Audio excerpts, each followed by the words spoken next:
नमस्कार। अजा एकादशी व्रत भाद्रपद महीने की कृष्ण पक्ष की एकादशी तिथि के दिन रखा जाता है। एकादशी का दिन भगवान विष्णु जी को बहुत प्रिय होता है। इस दिन उनकी आराधना की जाती है। साथ ही इस दिन माता लक्ष्मी की भी पूजा की जाती है। धार्मिक मान्यता के अनुसार अजा एकादशी व्रत से मनुष्य के समस्त प्रकार के पापों का नाश हो जाता है। जो इसका व्रत करता है वह इस लोक में सुख भोग कर अंत में विष्णु लोक में पहुंच जाता है। इस व्रत का फल अश्वमेघ यज्ञ, कठिन तपस्या, तीर्थों में दान, स्नान आदि से मिलने वाले फलों से भी अधिक होता है। आइए जानते हैं अजा एकादशी व्रत विधि के बारे में। दशमी तिथि को सूर्यास्त के बाद भोजन नहीं करना चाहिए। प्रातः काल सूर्योदय से पूर्व उठकर स्नान आदि करें। भगवान विष्णु और माँ लक्ष्मी के नियम सहित पूजन करें। भगवान विष्णु की प्रतिमा के समक्ष बैठकर नमस्कार करें। चंदन का तिलक लगाएं, फूल हार चढ़ाएं, दीपक जलाएं, विष्णु स्तुति, विष्णु चालीसा और अजा एकादशी व्रत कथा पढ़ें। इसके बाद भगवान विष्णु की आरती करें।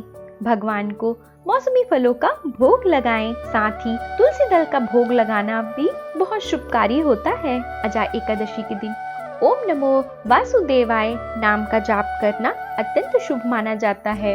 दिन भर निराहार रहते हुए शाम को फलाहार कर सकते हैं। द्वादशी तिथि को ब्राह्मण को भोजन कराने के बाद उन्हें दान दक्षिणा दें, फिर स्वयं भोजन करें। एकादशी के दिन विष्णु सहस्त्र नाम का पाठ करने से भगवान विष्णु की विशेष कृपा प्राप्त होती है।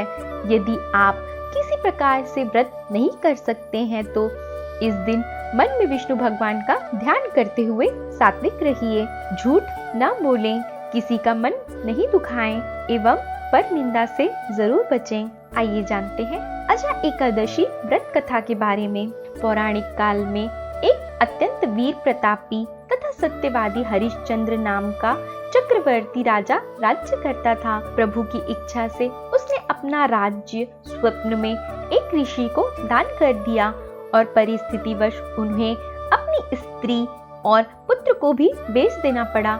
स्वयं वह एक चंडाल के दास बन गए। राजा ने उस चंडाल के यहाँ कफन लेने का काम किया, किंतु उन्होंने इस मुश्किल काम में भी सत्य का साथ नहीं छोड़ा। जब इस प्रकार कई वर्ष बीत गए तो उन्हें अपने इस नीच कर्म पर बड़ा दुख हुआ और इससे मुक्त होने का उपाय खोजने लगे।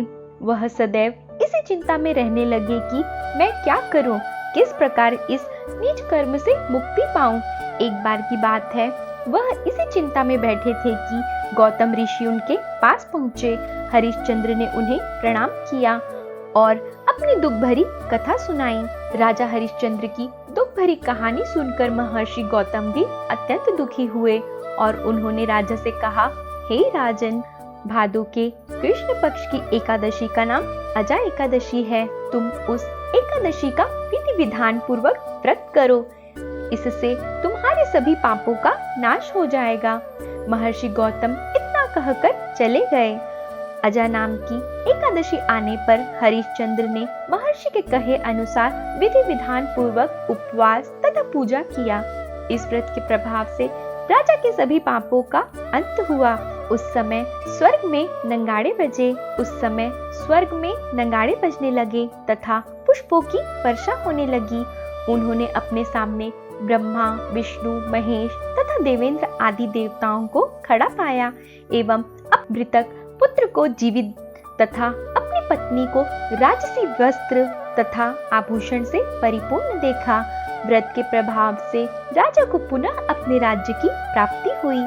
वास्तव में एक ऋषि ने राजा की परीक्षा लेने के लिए यह सब कौतुक किया था, परंतु अजा एकादशी व्रत के प्रभाव से ऋषि द्वारा रची गई सारी माया समाप्त हो गई और अंत समय में हरिश्चंद्र अपने परिवार सहित स्वर्ग लोक में चले गए। जो मनुष्य इस उपवास को विधि विधान पूर्वक करते हैं उनके सभी पापों का नाश हो जाता है और अंत में स्वर्ग की प्राप्ति होती है।